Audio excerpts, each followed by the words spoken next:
Selamat sore yang saya sayangi adik-adik sekalian yang berada di rumah masing-masing. Baik, saya akan lanjutkan kuliah kita belajar praktek, yaitu pemeriksaan fisik.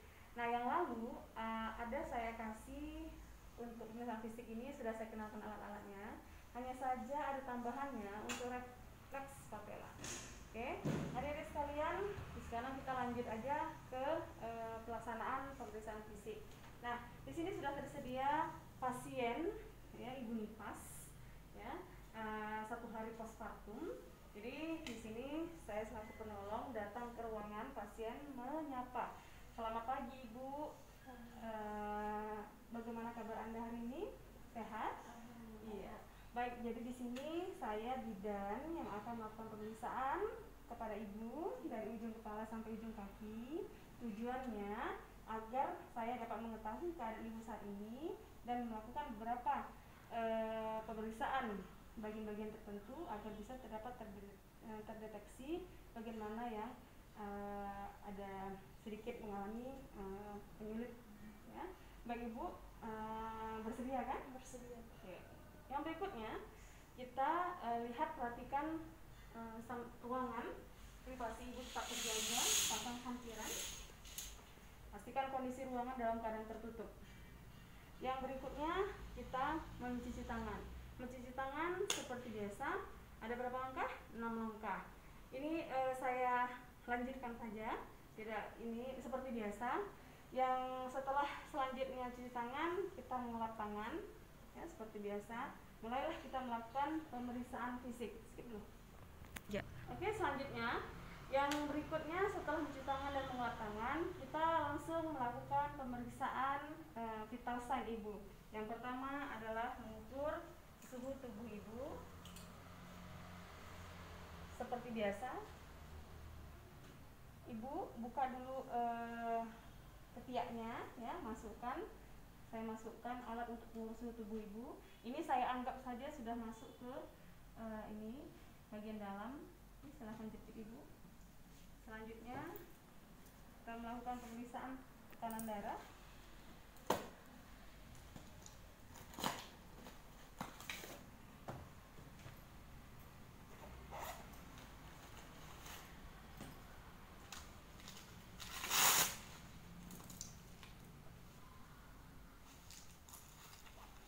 Ibu, saya akan melakukan pemeriksaan tekanan darah sedikit, ya.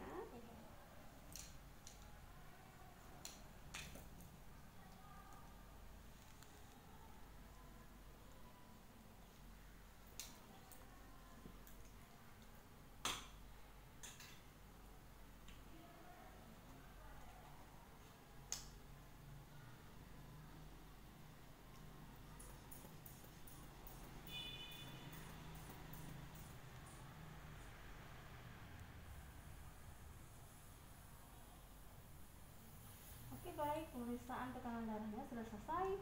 Tekanan darah ibu dalam batas normal, yaitu 120/70. Itu berarti dalam batas normal, ya bu.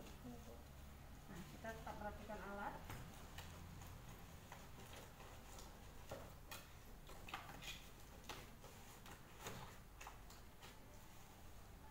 Selanjutnya, sambil menunggu termometer selesai, maka kita lakukan pemeriksaan nadi ibu dengan menggunakan jam tangan yang tersedia selama 15 detik. Oke, baik ibu, tekanan nadi ibu sudah saya periksa, ya, dalam batas normal sambil kita tetap melakukan pemantauan pada pernapasan. Oke, nadi dan pernapasan ibu dalam batas normal ibu. Sekarang kita lihat suhu tubuh ibu dalam batas normal, ya, 36,6 derajat Celcius. Artinya ibu sudah demam.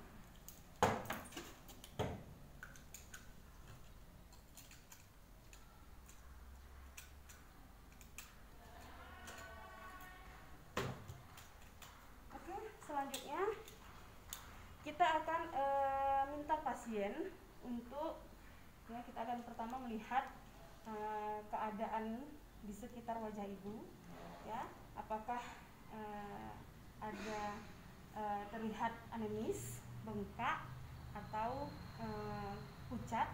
Nah, tapi hanya sekedar inspeksi saja. Nah, sekarang kita akan melakukan palpasi dari mulai ujung kepala, ya, sampai ujung kaki, tapi mulai dari ujung kepala.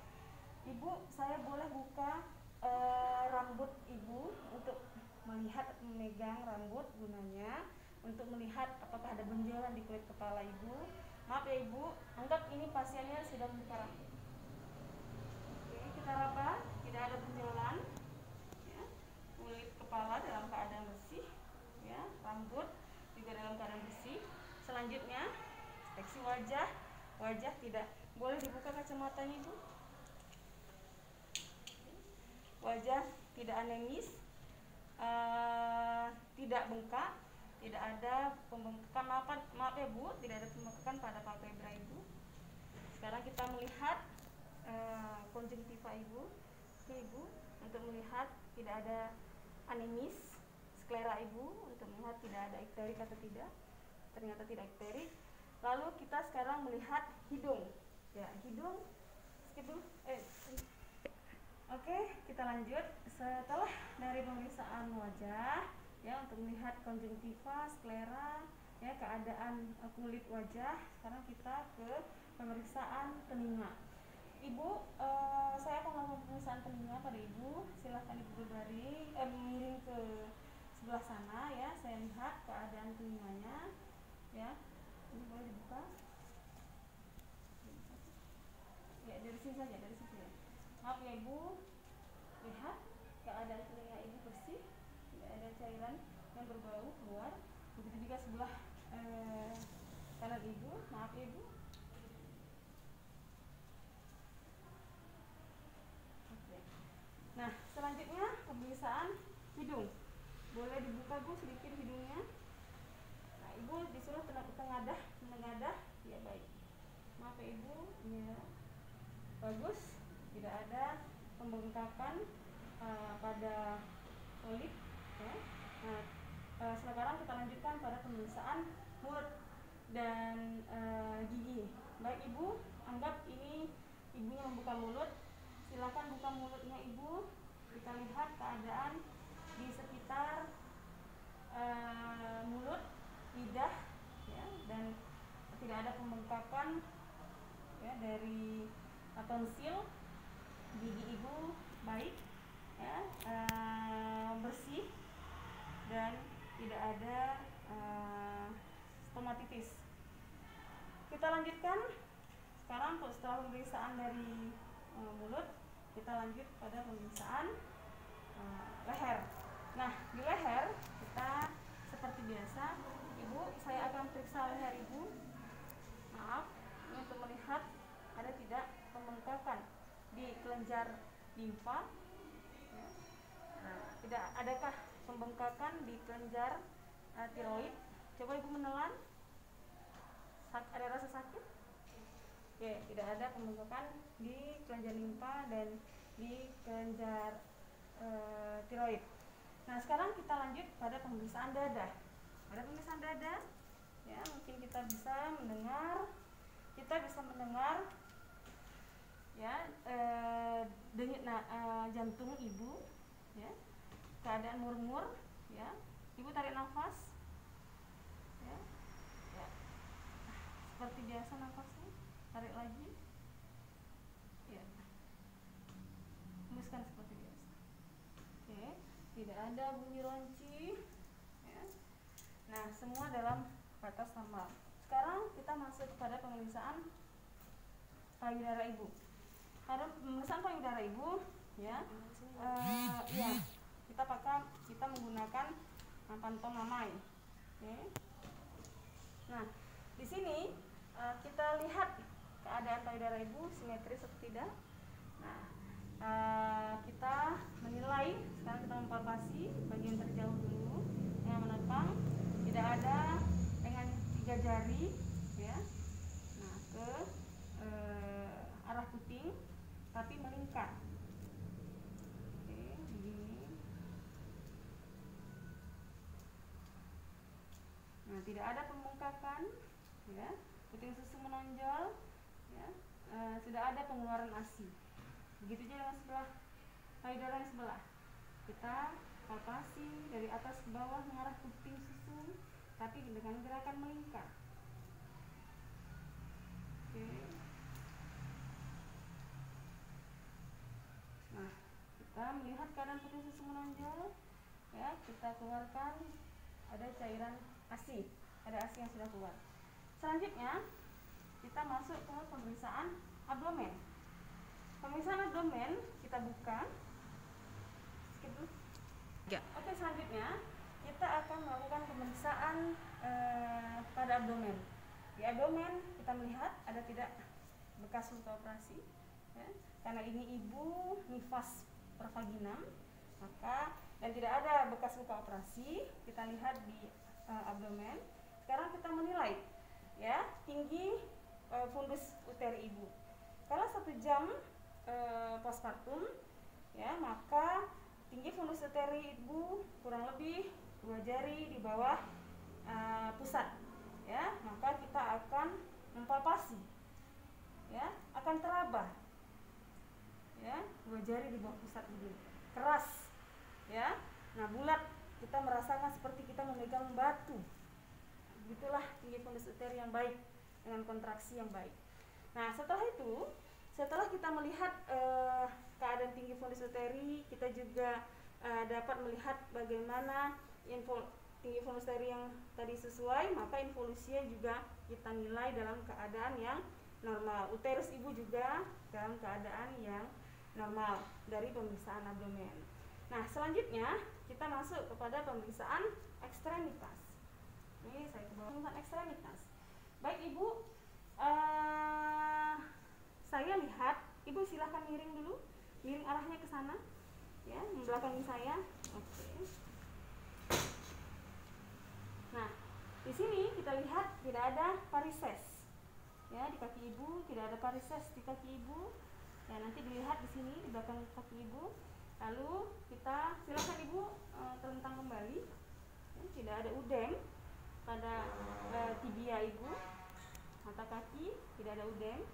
Nah, selanjutnya kita akan melakukan pemeriksaan refleks patella, ya, di mana refleks patella ini gunanya untuk melihat tanda Homan sign. Apa itu Homan sign? Yaitu untuk melihat kalau tanda Homan sign positif, maka kemungkinan besar si ibu terjadi tromboflebitis pada pena di kaki ibu. Nah, itu bagaimana tandanya? Nyeri, panas, merah. Caranya gimana?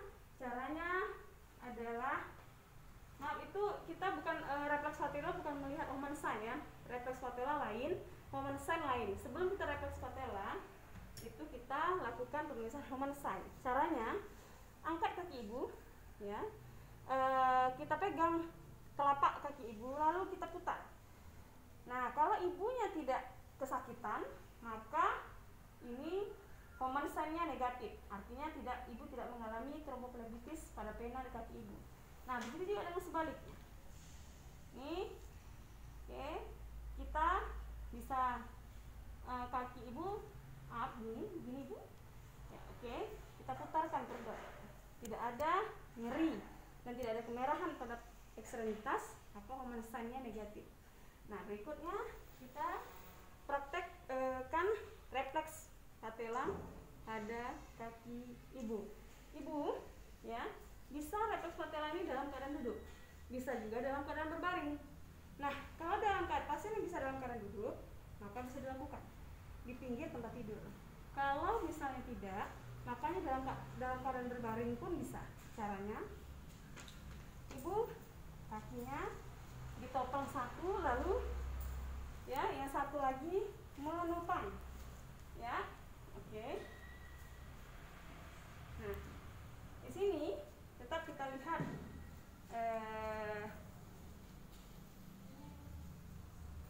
ibu lemas, ini kurang, oke, lemas saja ibu, oke. Sebelahnya, oke.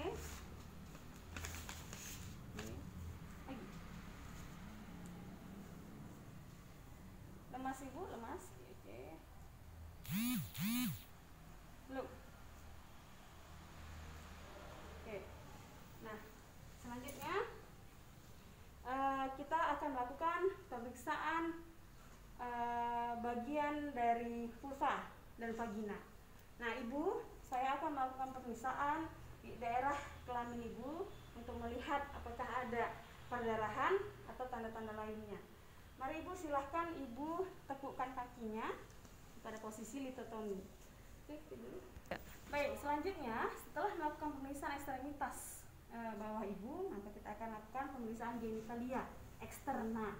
Ya, jadi ibu kita minta untuk posisi litotomi, membuka celananya, atau kita bantu untuk membuka celana dalamnya, pembalutnya.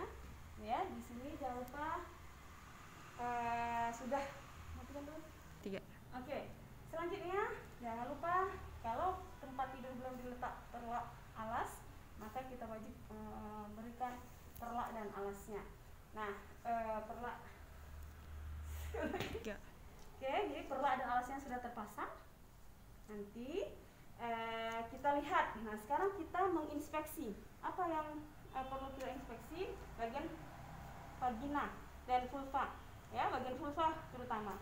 Nah, kita pakai handspoon. Sebelum kita pakai handspoon, kita dekatkan alat-alatnya. Nanti kan dulu ngebekan yang kurang.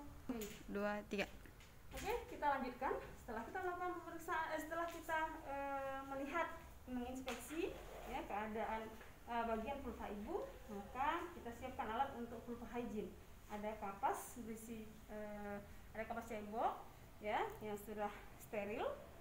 Lalu ada Nerbecken, ada kom yang berisi air DTT sebagai air desinfektan. Nah, kita tetap mencuci tangan 6 langkah, lalu mengelapnya itu seperti biasa.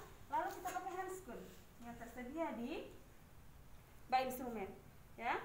Nah, seperti ini sudah saya pakai. Sekarang kita melakukan vulva hygiene sambil melihat keadaan di sekitar vulva, ya. Nah, boleh oke, kita celupkan. Kita lihat pelan-pelan, lihat apakah ada bekas jahitan. Kalau ada, lihat keadaan jahitannya bagus. Oke, sebelahnya, oke, bagus.